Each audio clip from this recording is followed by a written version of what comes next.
a matter of time before the guys started to break out with 2 outs in these type of situations? Yeah, it was nice to see the bats come alive. Obviously, we kind of had a meeting a little bit about that, just on not trying to do too much and chasing out of the zone, being willing to pass the baton to the next guy, that type of thing. So we were able to string together some really good at bats, tough pitches that they laid off, and were able to extend innings. And finally got it. We were able to get some free passes out of that because we didn't chase out of the zone, and ultimately put them in vulnerable situations where we were able to put up some big innings. So it was nice to see an offense kind of come together like that, but we certainly have a lot more work to do on both sides of the ball. What can you say about your pitching staff? Having first 5 innings, giving up runs, wearing a decent amount, but then over the last 4, picking up zeros and really shutting them down. The biggest thing is, as we preach, we got to attack the strike zone and not give free bases up. They credit to that team. Dixie State came in and were not intimidated. They were scrappy and put the ball in play and were able to get some good swings off of Dougie early on there. It looked like it could have been a long day, there for a little while, but Levine came in and threw the ball outstanding and kind of calmed the waters for a little bit and got our offense back in the dugout and back to work. So we felt good if we could just put a couple of zeros up there that we could get our offense going, and that to me was the turning point of the game of Will being able to come in and kind of get some zeros on the board. Coach, what's going to be your biggest point of emphasis heading into Tuesday? Just continue to attract the strike zone from a pitching and defensive standpoint, and not beat ourselves. I mean, if we give up free bases, it's going to be a long day for us. So we have to be able to pound the strike zone and work ahead and stretch the off-speed stuff when we need to.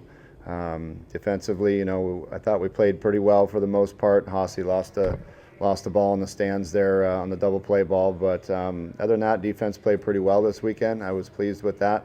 And then from an offensive standpoint, continuing to stay in the strike zone, not try and do too much, and be willing to take your walks. I think that's going to be key for our offense moving forward.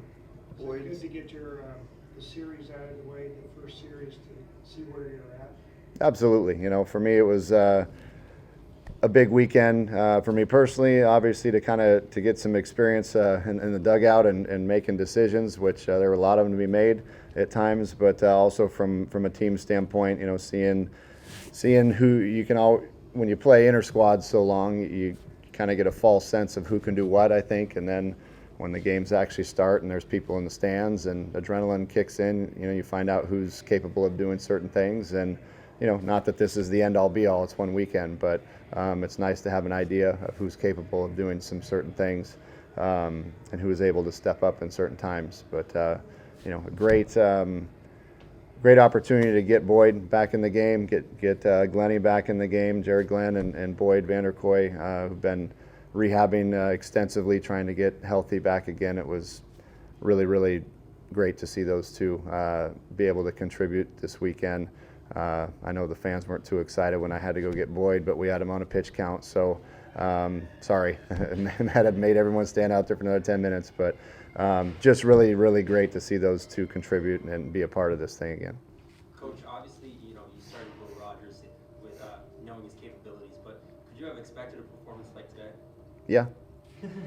That's why he's in there. And he had been swinging the bat like that all spring, which is why he earned himself the starting job in left field and hitting cleanup for us. So it's not easy to do as a freshman.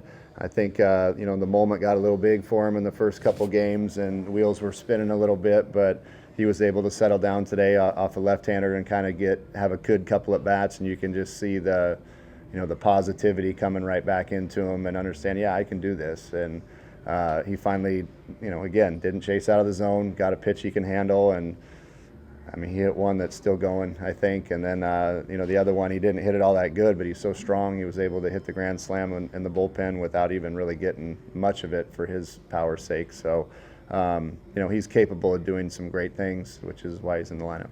Was there anything from a technical standpoint that allowed him to be better at the plate today, or was, as you said, just more of a mental thing and being a freshman and just kind of trying to feel out things in the first year? I think that's the risk you run of putting a freshman in the lineup on opening day. You got your wheels spinning, and there's some nerves, I'm sure, and it's a little bit bigger stage than he's used to. But I think if you can, as you see, if you get him calmed down and settled in there, he's going to be just fine.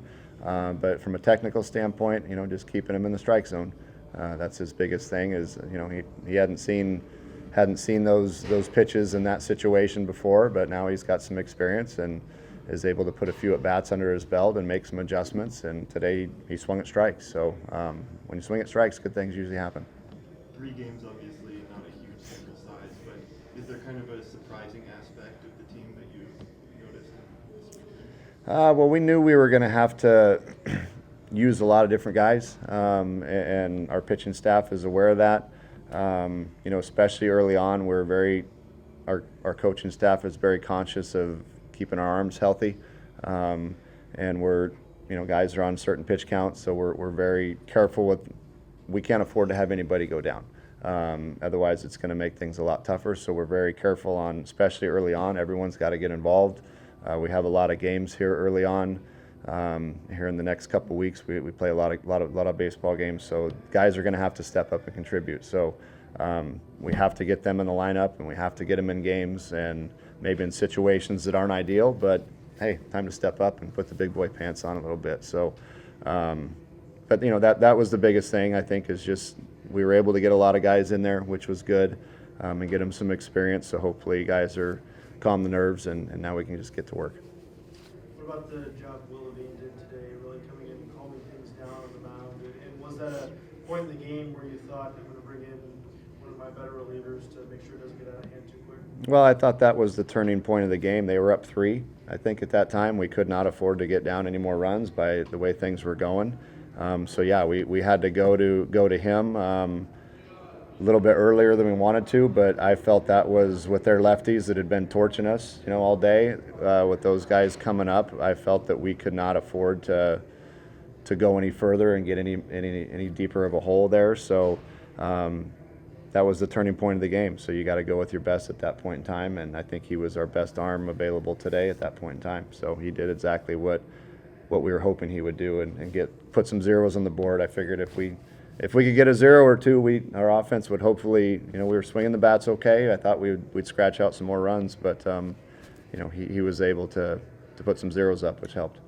Do you expect to see the kind of power you saw today? Do you expect that to show up on a consistent basis, or is that today just guys taking advantage of at-bats? I see it every day. From obviously batting practice is one thing, but in a game is another.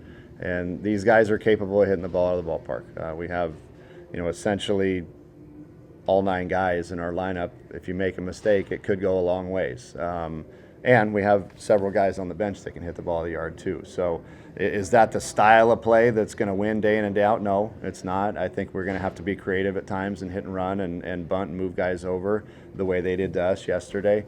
But if you can take advantage and swing at good pitches and not chase out of the zone as power guys, that is what I think our lineup is capable of doing. Not saying 17 runs every night, but we are capable of hitting the ball at the ballpark from top to bottom. How many games have you been a part of in your career where your team hit 2 grand slams?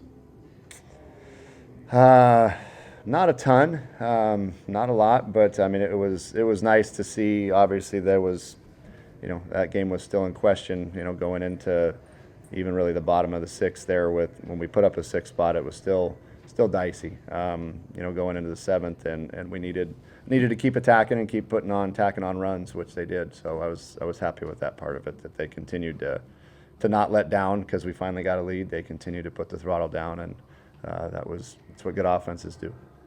Your offense broke out, putting out so many runs, but a big part of that too had to do with guys working counts and getting on hard grid plays. Is that something you're trying to instill in your program, and what about that made you? There's a fine line between aggressive and making sure the ball's in the zone, right? So again, we've been preaching the last couple days, especially on making sure you're looking for the pitch you're looking for, making sure you get that pitch, and pitchers their job is to make things deceiving, where it looks like a strike and it's not. And I think that was the first couple nights we fell victim to that a little bit. Today we did a much better job of laying off those pitches that start out as strikes and end up down and out of the zone. So if you're able to do that, then you get in better hitters counts, and ultimately you get better pitches to hit. So that's part of the learning curve, and these guys will hopefully continue to get better. Coach, from your standpoint, what was the biggest reason for Walker's struggles early? It seemed like he was pounding the strike zone, at least early on. I think he ran into some trouble in the field with control, but he was pretty good through the first three. It just seemed like they were not coming there for a little bit. What was the biggest thing that you saw? Yeah, Dougie's going to attack the strike zone, and that's who he is. He's going to go out there and force them to do something on him. And to their credit, they swung the bats pretty well on him today. But I think for the most part they found holes. They did get some hits on him, but I'm have a lot of confidence in Dougie that he's going to be just fine. He'll continue to pound the strike zone. And I think the one inning that we had to take him out, I think he walked a guy and fell behind of another, and that kind of was an indication he was starting to get a little tired. And as time goes on, we'll continue stretching out the pitch counts a little bit. And he's a guy that, again, is not going to overpower you, but hopefully he doesn't beat himself and puts the pressure on them. But they swung the bats pretty well today. So.